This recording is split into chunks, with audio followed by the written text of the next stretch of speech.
Une nouvelle victoire des forces kurdes. Ils ont pris une base militaire au nord de Raqqa en Syrie. Elle était tenue jusqu'ici par le groupe État islamique. Florent Rodeau.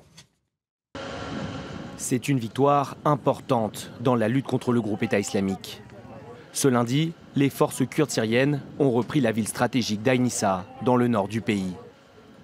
Située à une cinquantaine de kilomètres de Raqqa, le fief des djihadistes, la base était tenue depuis l'été dernier par le groupe extrémiste.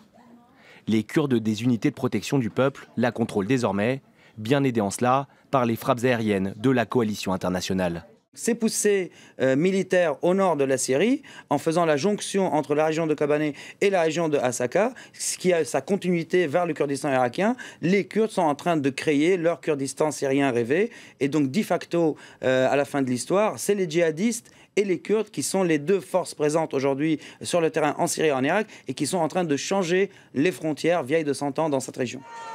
La semaine dernière, des dizaines de familles avaient déjà pu rentrer chez elles, à Tal Abyad. Ville frontalière de la Turquie, sa prise en 48 heures par les forces kurdes avait déjà privé les djihadistes d'une voie d'approvisionnement. Une grande partie du nord syrien est toujours aux mains du groupe État islamique, près d'un an après l'instauration de son califat en Syrie et en Irak.